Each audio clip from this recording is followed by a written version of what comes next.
Customer experience क्या चीज़ होती है उसकी डेफिनेशन देखी हमने, उसकी हमने जो है वो इम्पोर्टेंस के बारे में थोड़ा सा देखा, और कस्टमर एक्सपीरियंस को हम लोग समझ कैसे सकते हैं, ऑब्जर्व कैसे कर सकते हैं कि हमारा जो करंट कस्टमर एक्सपीरियंस है वो कैसे है। उसके कुछ हमने वो टूल्स पढ़े, हमने कुछ उसका तरीकाकार हमने पढ़े। आज जो है हमने कुछ पढ़ना है कि जी कस्टमर एक्सपीरियंस को बिल्ड कैसे किया जाता है, डिज़ायर्ड कस्टमर एक्सपीरियंस बिल्ड कैसे किया जा सकता है, उसके बारे में हमने आज पढ़ना है।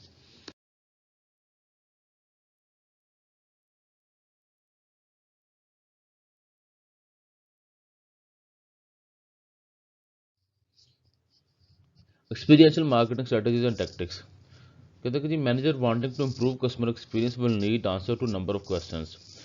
ऐसे मैनेजर्स, ऐसे मार्केटिंग मैनेजर्स जो कि कस्टमर एक्सपीरियंस को इम्प्रूव और बेहतर करना चाहते हैं अपने ऑर्गेनाइजेशन में, ताकि कस्टमर को सेटिस्फाइड कर सकें, तो उनको कुछ क्वेश्चंस के आंसर जो है ना वो उनको लाजमी देने पड़ेंगे या तैयार करने पड़ेंगे, ताकि वो डिज़ायर्ड कस्टमर एक्सपीरियंस जो है वो बिल्ड कर सके। The first question is what sort of outcome do our customer want to experience. कि जो हमारा कस्टमर कैसा, जो कस्टमर है हमारा, वो कैसी आउटकम एक्सपीरियंस करना चाह रहा है वो, यानी पसंदीदगी के आलम में बात करें, फ़ायदे की आलम में बात करें, किसी भी तनाजुर में बात करें, what sort of customer our what sort of experience our customer want. पहली बात तो ये कस्टमर की क्या जो है ना वो ख्वाहिश है एक्सपीरियंस के हवाले से। The second question is what is our current customer experience. कि कस्टमर का जो करंट एक्सपीरियंस है वो कैसा है, अच्छा है, बुरा है, दरमियाना है, या कुछ चीज़ों के हवाले से अच्छा है, कुछ चीज़ों के हवाले से जो है ना वो एवरेज है वगैरह। करंट कस्टमर एक्सपीरियंस कैसा है। Third is what tools and strategies are available to close any gap between current and desired experience. ऐसे कौन कौन से जो हमारे पास टूल एंड टैक्टिक्स हो सकते हैं जिसको इस्तेमाल करते हुए हम लोग अपना जो गैप है between desired customer experience and between current customer experience, हम उस गैप को कम कैसे कर सकते हैं। How can we measure whether we have succeeded. और इस चीज़ को हम लोग कैसे मेजर कर देंगे या कर सकते हैं कि हमने जो गैप को कम करने की कोशिश की है या कर रहे हैं, ये कस्टमर एक्सपीरियंस जो है वो हम उस हासिल करने में कामयाब हो गए हैं। अच्छा, जहाँ अगर हम पहली बात करें, ये जो पहले दो क्वेश्चन है, what sort of outcome do our customer want to experience, इसमें तो मार्केटिंग रिसर्च जो है, मार्केटिंग रिसर्च इसमें इंपॉर्टेंट रोल प्ले करती है। डिफरेंट सर्वेज, फोकस ग्रुप, ये डिफरेंट जो है ना हमने बल्कि लास्ट जो है वो ऑब्जर्वेशन वगैरह, observation, participative method, non participative method, हमने 6-7 तरीके पढ़े थे हमने। ये पहले दो क्वेश्चन जो हैं उनका आंसर जो है इन तरीक़ों से हो जाएगा कि जी कस्टमर को एक्सपीरियंस चाहिए कैसा, और कस्टमर का करंट एक्सपीरियंस है क्या। ये हमने जो लास्ट लेक्चर में हमने 6-7 मेथड पढ़े थे उनसे हमें दो क्वेश्चन का आंसर मिल जाएगा। तीसरा क्वेश्चन जो है what to strategy are available, जो है वो जो हमने आज पढ़ना है, ठीक है, जो आज हमने पोर्शन पढ़ना है उसमें जो है ना इसका प्रॉपर आंसर होगा कि जी अगर तो डिज़ायर्ड एक्सपीरियंस और जो करंट एक्चुअल एक्सपीरियंस है उनके दरमियान जो गैप है हम उनको ओवरकम कैसे कर सकते हैं। हम लोग ओवरकम करने से मुराद कि हम डिज़ायर्ड एक्सपीरियंस कैसे अचीव कर सकते हैं।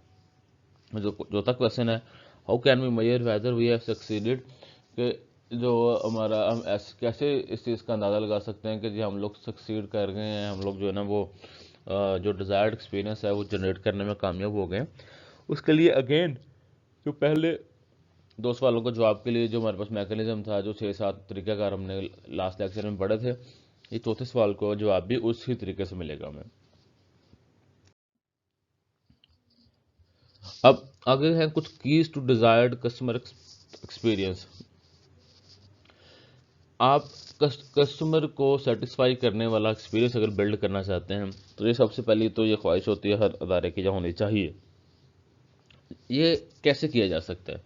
कहते हैं कि आप चाहे वो मार्केटिंग के हवाले से किसी भी फील्ड में, चाहे सेल्स में है, चाहे वो आप रिलेशनशिप मैनेजमेंट का कोई और पहलू है, चाहे वो क्लेम्स में है, चाहे आप ऑपरेशंस में है, किसी भी चीज़ में है, तो ये कुछ बेसिक आपके पास वो फैक्टर्स हैं जिसकी मदद से आप कस्टमर एक्सपीरियंस को बेहतर और इम्प्रूव कर सकते हैं।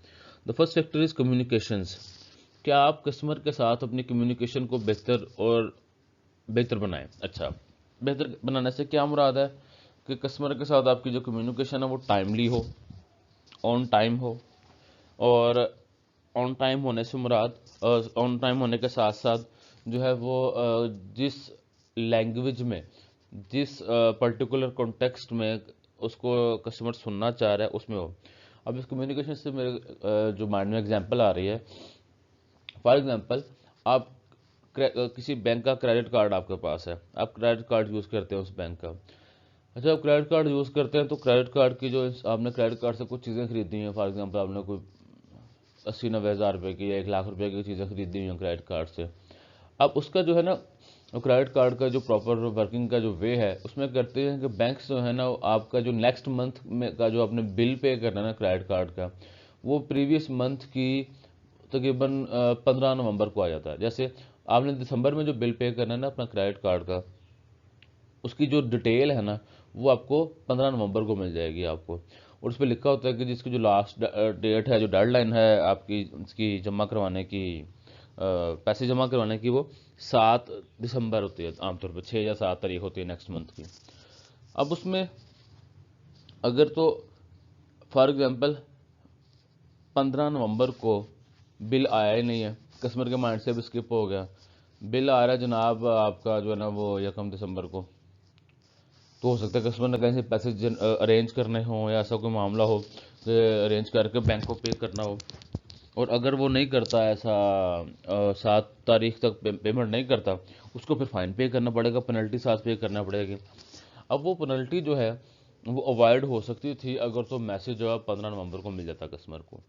लेकिन क्योंकि मैसेज कंपनी की तरफ से लेट मिला है कि आपका इतना बिल है, उसकी वजह से कस्टमर को जो है ना वो पेनल्टी और फाइन जो है ना वो पे करना पड़ेगा साथ। इट मीन्स कि इनकी कम्युनिकेशन में मसला था, बैंक की तरफ से चीज़ कस्टमर को लेट कम्युनिकेट हुई है। ठीक है, आपकी कम्युनिकेशन में बेहतर होनी चाहिए, टाइमली होनी चाहिए।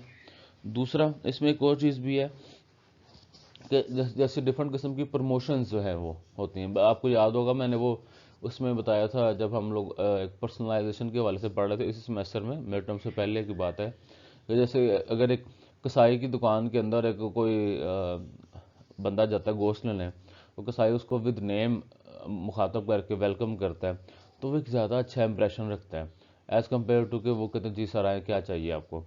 ठीक है, ये कम अच्छा इंप्रेशन रखता है। लेकिन अगर नाम से मुखातब करे कि जी आए जी तोकीर साहब कैसे हैं आप, ठीक है, तो अब वो जो नाम से मुखातब कर रहा है ना, वो एक ज़्यादा अच्छा इंप्रेशन देगा, कस्टमर को एक्सपीरियंस अच्छा बिल्ड होगा उससे। अब ये कम्युनिकेशन की टैक्टिक्स हैं जिसकी मदद से कस्टमर के एक्सपीरियंस को बेहतर किया जा सकता है। इस चीज़ को आप थ्रू ईमेल इंश्योर करें, थ्रू सोशल मीडिया इंश्योर करें, थ्रू टेलीफोन इंश्योर करें, थ्रू एसएमएस इंश्योर करें, थ्रू पर्सनल इंटरेक्शन इंश्योर करें। ठीक है, आप किसी भी चीज़ के ज़रिए आपने अपनी कम्युनिकेशन जो है कस्टमर के साथ वो बेहतर से बेहतर करनी है। उसके बाद दूसरा जो आपके पास है बेसिक तरीकाकार कस्टमर एक्सपीरियंस को बेहतर करने का, वो है विजुअल आइडेंटिटी। विजुअल आइडेंटिटी से मुराद आपके जो ब्रांड है आपका, आपके ब्रांड का, आपका ब्रांड दिखता है कैसा है, ब्रांड का आपका कस्टमर को विजुअली कैसा जो है ना वो दिखता है। अच्छा, विजुअली देखने से मुराद आपके ब्रांड की प्रमोशन, आपके ब्रांड का लोगो, आपके ब्रांड की टैगलाइंस, आपके ब्रांड के जो है ना वो प्रमोशन, चाहे टीवीसी हैं चाहे वो बिलबोर्ड हैं, किस जगह पे हैं, कैसे कलर्स हैं, कैसे करेक्टर्स उसके अंदर यूज़ किए जा रहे हैं, एड्स कस्टमर को पसंद आते हैं या नहीं पसंद आते। ये सारी की सारी चीज़ें जो है ना आपकी, ये विजुअल आइडेंटिटी से जो है ना रिलेट करती हैं। अब इसमें जो चीज़ है कि अगर किसी कस्टमर को आपके ब्रांड का या प्रोडक्ट का ऐड ही पसंद नहीं आया, ठीक है, तो उसमें जो है ना वो फिर आपके वो उसमें ज़्यादा कस्टमर का अच्छा एक्सपीरियंस बिल्ड नहीं होगा। इसकी मैं एग्जांपल से पहले भी आपको दे चुका हूँ किसी सब्जेक्ट के अंदर। उसमें एक बार मैं पढ़ रहा था कि अफ्रीका के अंदर बच्चों के खाने के लिए जो है ना एक स्पेसिफिक मीट जो है वो मीट तैयार किया गया था। अब वो मीट जो है वो कैन में था, एक में सेल करते थे। लेकिन जब उन्होंने कैन में किया ना स्टार्ट, तो उनकी जो ऊपर पैकेजिंग है, पैकेजिंग के ऊपर ना बच्चे की तस्वीर दिखाई गई थी। अब बच्चे की तस्वीर साथ इस अंदाज से दिखाई गई थी कि बज़ाहिर ये लगता था कि जो ये बच्चों का गोश्त है, यानी कि अल्लाह माफ़ करे कि ये बच्चों को ज़िबा करके उनका गोश्त है। वो बज़ाहिर जो है ना ये लग रहा था वो, हालांकि वो बच्चों के खाने के लिए गोश्त था। अब वहाँ पे विजुअल आइडेंटिटी में जो है ना वो वहाँ पे उनका वो फ्लॉ रह गया, जिसकी वजह से जो पोटेंशियल कस्टमर्स थे उनका जो है ना एक्सपीरियंस ज़्यादा अच्छा नहीं रहा, या पोटेंशियली उनका जो एक्सपीरियंस है ना वो ख़राब हो गया होगा। इसके बाद आ जाता है प्रोडक्ट प्रेजेंस। प्रोडक्ट प्रेजेंस में आ जाता है कि जी आपके प्रोडक्ट मार्केट में अवेलेबल कितनी है, कस्टमर को आपकी प्रोडक्ट ढूंढने में कितनी खेचल करनी पड़ती है, प्रोडक्ट हैंडलिंग में कितनी खेचल करनी पड़ती है, आपकी प्रोडक्ट की जो है ना वो अगर वो परचेज करने जाता है किसी डिपार्टमेंटल स्टोर में, तो डिपार्टमेंटल स्टोर में आपकी प्रोडक्ट ऐसा तो नहीं कि पीछे करके किसी रैक में किसी शेल्फ में पड़ी हो, तो कस्टमर वहाँ पे इतनी एफर्ट ही नहीं करेगा यार मैं इतनी पीछे कहाँ ढूंढता ना उसको, जो सामने चीज़ें नजर आती हैं वो उठा के ले जाऊँ। आपको बीइंग स्टूडेंट ऑफ मार्केटर आपको इस चीज़ का पता होना चाहिए कि जी जो मैन्युफैक्चरर्स हैं वो रिटेलर को अच्छे खासी अमाउंट पे करते हैं कि उनकी जो प्रोडक्ट को सामने डिस्प्ले किया जाए as compare to other products. अब वो पे क्यों करते हैं, ताकि जो है वो कस्टमर जो है वो आपकी प्रोडक्ट को जो है ना वो प्रेफर करे, आपकी प्रोडक्ट को जो है ना वो प्रेफरेबली जो है ना बाय करें। अच्छा, ये चीज़ें प्रोडक्ट प्राइसेस के हवाले से भी आपके कस्टमर एक्सपीरियंस को बेहतर करती हैं। उसके अलावा को ब्रांडिंग में आता है कि समटाइम आप किसी अपने ही किसी सब्सिडरी ब्रांड के साथ, अपने ही किसी और ब्रांड के साथ, या अपने किसी इंडिपेंडेंट किसी और ब्रांड के साथ आप मिल के कस्टमर एक्सपीरियंस को बेहतर बनाने की कोशिश करते हैं।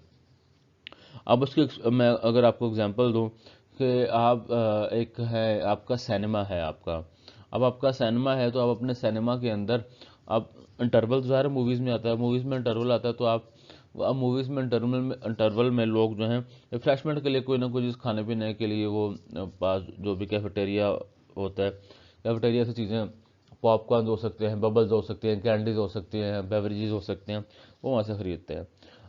अगर आप ये करें, आपको आपको पता है आपका सिनेमा, आपको पता है कि जी आम जो कस्टमर है या ऐसा कस्टमर जो हमारे पास आता है वो अगर इंटरवल में ज़्यादातर कोको कोला को पसंद करता है, तो आप फिर कोको कोला के साथ जो है ना वो कॉन्ट्रैक्ट करें, उनके जो डीलर्स हैं उनके साथ कॉन्ट्रैक्ट कर लें कि यार इंटरवल में जो है ना प्रोडक्ट की कंजम्पशन जो है ना आप मेरे से कॉन्ट्रैक्ट करें, आप प्रोडक्ट मेरे को आप इस चीज़ को इंश्योर करें कि आपकी प्रोडक्ट जो है ना हमारे सिनेमा में मिल रही हो।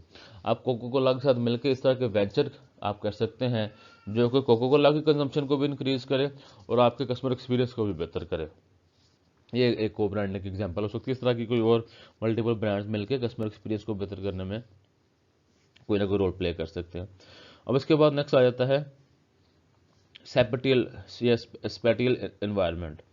अब सेपेटियल या स्पेटियल एनवायरनमेंट से मुराद जो है होता है आपकी सराउंडिंग, किसी जो कोई जो एक शॉप है या कोई आउटलेट है, अब उसकी जो सराउंडिंग है, उसकी जो सराउंडिंग का जो एनवायरनमेंट है उसको हम लोग बोलते हैं जो है ना वो सेप्टियल एनवायरनमेंट।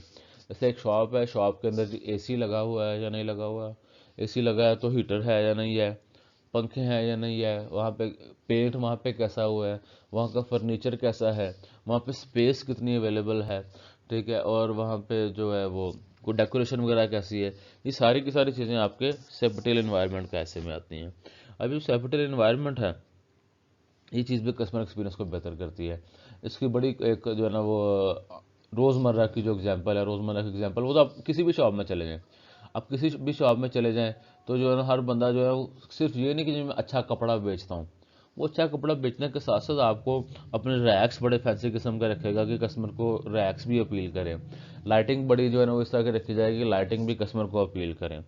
अब अगर आप बात करें कि जी एक बंदे ने दुकान में फर्श पे ढेर लगाया हुआ कपड़ों का, एक बंदे ने प्रॉपर रैक में तरतीब से रखा हुआ है, तो जो ढेर जमीन पे लगाया हुआ है वो कपड़ा चाहे अच्छा भी हो वो आपको हो सकता है इतना अपील ना करे, लेकिन एक बंदे ने प्रॉपर रैक्स में रखा हुआ है, अरेंज करके रखा हुआ है, लाइट्स वगैरह प्रॉपर है, वहाँ पे बड़ा कूजी सा एनवायरनमेंट है, तो जो है ना आपको हो सकता है वो जो एनवायरनमेंट है वो ज़्यादा फैसिनेट करे।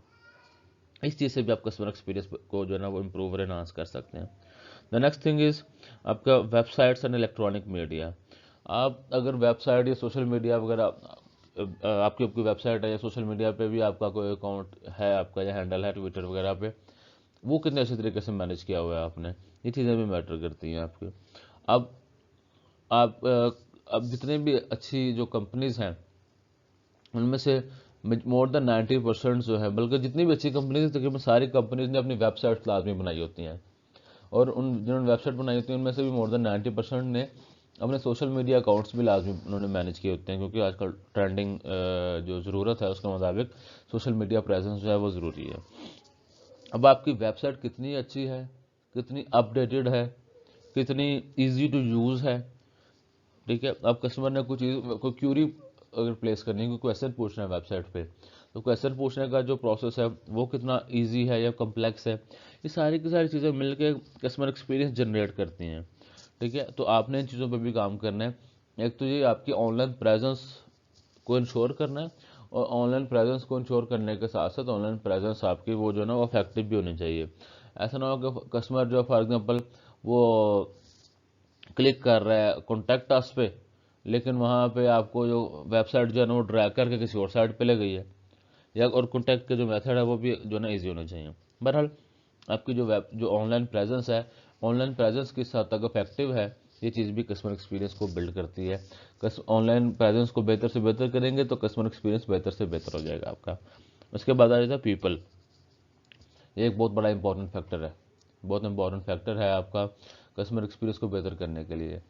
आपका जो सेल्स के जो लोग हैं, आपके जो क्लेम्स के जो लोग हैं, आपके जो प्रमोशंस के जो रिप्रेजेंटेटिव्स हैं, वो सारे के सारे लोग जिनके कस्टमर के साथ किसी न किसी वाले से इंटरेक्शन होती है या होने के चांसेस हैं, वो कितने ट्रेंड हैं, कितने स्किल्ड हैं, कितनी एम्पथी रखते हैं कस्टमर के बारे में, ठीक है, कितना नॉलेजेबल है, उनको पास नॉलेज कितना है, ये सारी की सारी चीज़ें जो हैं आपके जो स्टाफ के अंदर जो इनकॉर्पोरेट अगर होती हैं या होनी चाहिए, ये कस्टमर एक्सपीरियंस को बेहतर करने में आपकी हेल्प कर सकती हैं। एक ऐसा जो बिजनेस जिसके एम्प्लॉयज़ इतने ज़्यादा स्किल भी नहीं है, उनका बिहेवियर भी इतना ज़्यादा अच्छा नहीं है, वो अच्छा कस्टमर एक्सपीरियंस जनरेट नहीं कर पाएंगे या कर सकते हैं।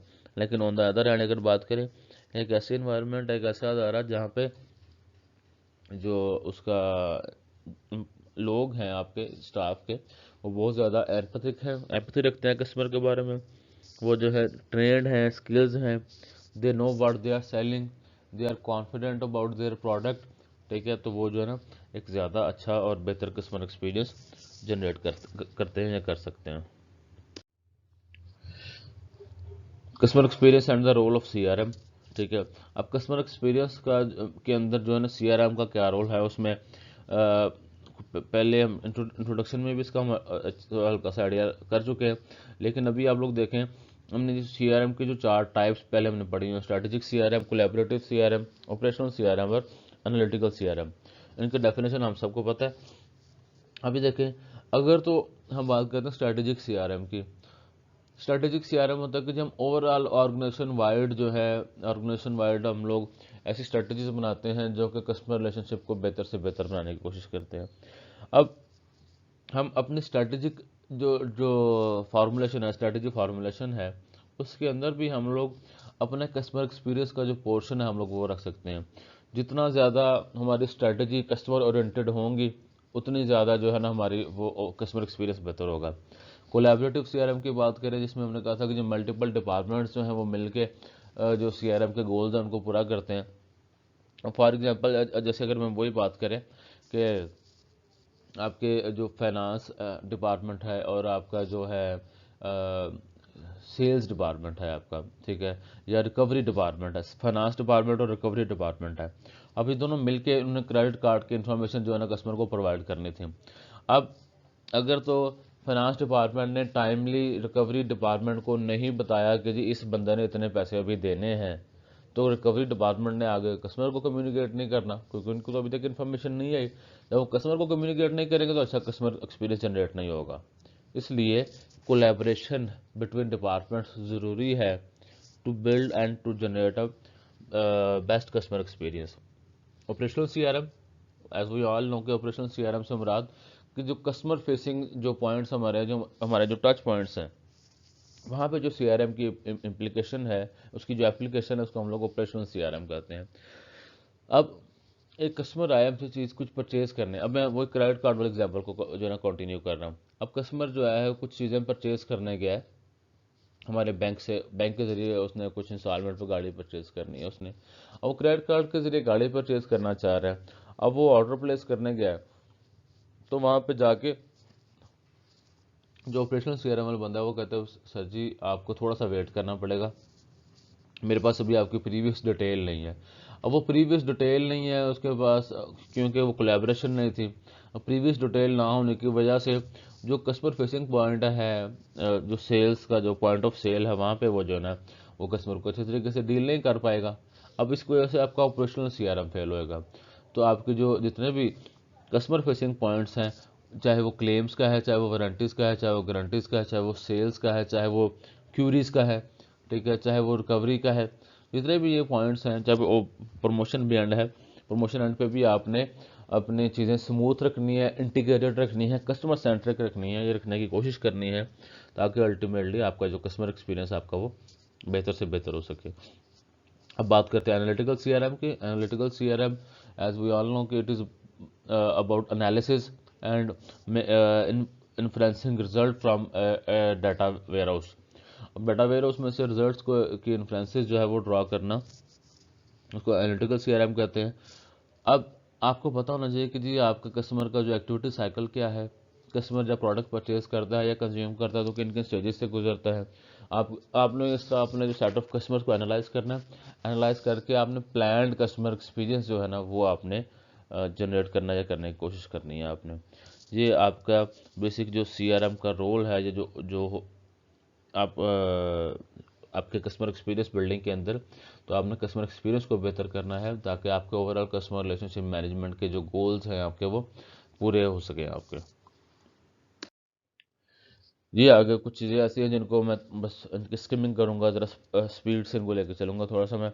अब इसमें यह है कि जी आपके जो सीआरएम के जो सॉफ्टवेयर्स हैं, जो एप्लीकेशंस हैं, ठीक है, वो भी कस्टमर एक्सपीरियंस को जो है ना वो इन्फ्लुएंस करती हैं। आइदर अगर तो अच्छे तरीके से हम उनको मैनेज करते हैं तो पॉजिटिवली इन्फ्लुएंस करेगी, अगर अच्छे तरीके से मैनेज नहीं करेंगे तो नेगेटिवली इन्फ्लुएंस करेंगे।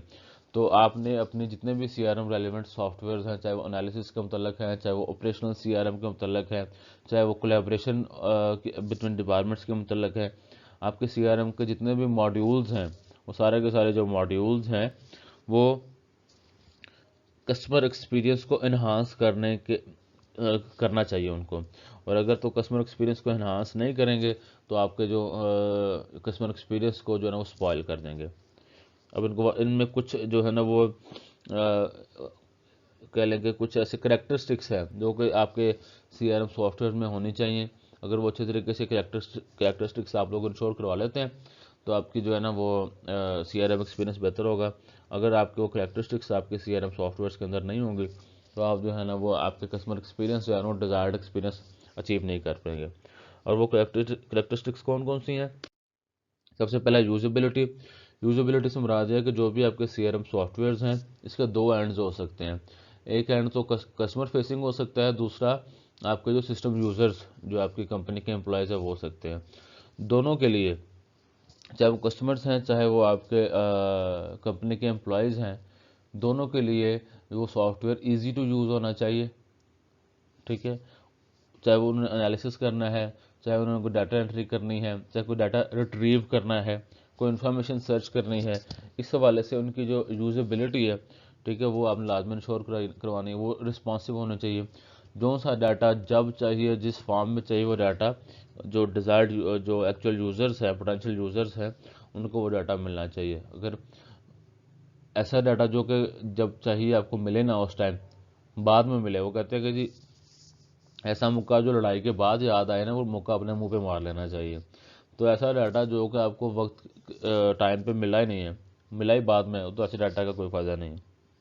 जो सा डाटा जब चाहिए आपको मिलना चाहिए आपको। The next point is flexibility. अब उसमें जो है कि आपके जितने भी सीआरएम के सॉफ्टवेयर हैं दे मस्ट बी फ्लेक्सिबल, उनके अंदर फ्लेक्सिबिलिटी होनी चाहिए। फ्लेक्सिबिलिटी से मुराद को इसमें कुछ चीज़ अगर अपडेट करनी है, फॉर एग्जांपल कस्टमर के मतलब कोई डाटा वहाँ पे ऑलरेडी मेंशन है और कस्टमर के ख्याल से वो डाटा ठीक नहीं है, किसी की डेट ऑफ बर्थ गलत लिखी हुई है। अब कस्टमर की जो कुछ हद तक एक्सेस है उस डाटाबेस तक, थ्रू कस्टमर फेसिंग इंटरफेस, तो कस्टमर जो है उस चीज़ को अपडेट कर सके ताकि उसकी जो इंफॉर्मेशन है वो ऑथेंटिक हो सके। इससे आपकी फ्लेक्सिबिलिटी होनी चाहिए on both customer and the company user and. High performance, अब जो इसमें जो है आपके जो सॉफ्टवेयर्स हैं वो हाईली परफॉर्मेंस बेस्ड होना चाहिए। हाई परफॉर्मेंस का कैसे आइडिया हो सकता है कि अब जो जो आपकी एक कंपनी जो है वो ग्रो करती है, उसके सीआरएम के जो यूज़र्स हैं वो कस्टमर्स और जो एम्प्लॉयज़ हैं वो नंबर ऑफ़ यूज़र्स इंक्रीज़ होते जाते हैं। तो ऐसा ना हो कि नंबर ऑफ़ यूज़र जो है वो इंक्रीज़ होने से आपका सिस्टम स्लो हो जाए या सिस्टम की एफिशिएंसी के ऊपर जो है ना कोई मसला बन जाए। आपके जितने भी वो हैं वो प्रेशर्स हैं, प्रेशर्स को जो है ना वो आपका जो सॉफ्टवेयर्स हैं वो उसको अच्छी तरीके से टैकल कर सके, चाहे वो एक मल्टीपल लोग एक ही टाइम में डाटा रिट्रीव करने की कोशिश कर रहे हैं, डाटा अपडेट करने की कोशिश कर रहे हैं। इन सारे फैक्टर्स के ऊपर आपके जो सीआरएम के जो सॉफ्टवेयर्स हैं वो बेहतर परफॉर्म करने चाहिए। अगर बेहतर परफॉर्म नहीं करेंगे तो आपकी सीआरएम एक्सपीरियंस है वो आपका स्पॉइल होना स्टार्ट हो जाएगा। इसमें भी वो चीज़ बताई गई है सिंक्रोनाइजेशन के हवाले में, अपडेट करने के हवाले से चीज़ें वगैरह बताई गई हैं इसमें। स्केलेबिलिटी, स्केलेबिलिटी से मुराद है कि अगर आप फॉर एग्जांपल अपनी जो पहले आपका अगर सीआरएम का सॉफ्टवेयर था वो फॉर एग्जांपल 100 लोग उसको मैक्सिमम यूज़ कर सकते थे। कल को आपको पता है कि जब आपका सिस्टम ग्रो कर रहा है तो आप उसका स्केल इंक्रीज़ भी कर सकते हैं, आप उसका स्केल उसका इंक्रीज़ करना चाहिए। आप उसी के अंदर उसकी कैपेसिटी इंक्रीज़ कर दें कि 100 के बजाय 200 लोग अब यूज़ कर सकते हैं, अब उसको 400 लोग इंक्रीज़ कर सकते हैं। उसकी जो एप्लीकेशन है सॉफ्टवेयर की जो एप्लीकेशन की जो स्केल है वो स्केल भी जो है ना उसमें वो आपका वो इंक्रीज़ होना चाहिए। उसके डिफरेंट मॉड्यूल्स हो सकते हैं डिफरेंट उसके, ठीक है, उसके जो वो इंटरेक्शन का जो फॉर्म है वो वेरी कर सकती है, लेकिन उसकी स्केलेबिलिटी के ऊपर भी काम होना चाहिए कि अभी कितने लोग एक्सेस कर सकते हैं और मुस्तकबिल में कितनी इसमें कैपेसिटी है कि इसकी कैपेसिटी को इंक्रीज़ किया जा सकता है। इस चीज़ के ऊपर भी प्रॉपर ग्रिप होनी चाहिए। ये वो जो क्लोजिंग जो है स्लाइड है हमारे चैप्टर की, ठीक है, वो यही है कि जी द रिलेशनशिप बिटवीन ये मेटा ग्रुप है, एक ग्रुप है, उन्होंने रिपोर्ट किया researching the link between customer experience and CRM. इसके बारे में हम लोग जो है ना मल्टीपल टाइम डिस्कस कर चुके हैं कि business customer want to be identified for their appropriate requirement, for example to supply goods and services. There is a huge relationship between your customer experience and customer relationship management। कहते हैं अब उसने as example बताया कि जो business customer हैं उनकी ख्वाहिश ये होती है कि जी हमारी अलग शनाख्त हो एज ए कस्टमर। हमें जो सी रॉ मटेरियल जो हमें आइटम्स चाहिए जब चाहिए तो हमें बार बार इतनी ख्वारी ना करनी पड़े। जो सप्लायर है हमारी प्रोडक्ट का वो हमें खुद ही चीज़ें जितनी हमें चाहिए जब चाहिए वो चीज़ें हमें मिल जाया करें फॉर एग्जांपल। तो ये सारी के सारे जो है ना वो आपकी कस्टमर एक्सपीरियंस को बेहतर करते हैं, और कस्टमर एक्सपीरियंस बेहतर होगा तो कस्टमर रिलेशनशिप मैनेजमेंट आपकी जो है ना बेहतर होगी। कस्टमर रिलेशनशिप मैनेजमेंट आपको बेहतर होगी तो आपके जो मार्केटिंग के जो गोल्स हैं वो आपके पूरे होंगे। मार्केटिंग के गोल्स पूरे होंगे तो आपके ओवरऑल कंपनी के गोल्स पूरे होंगे आपके।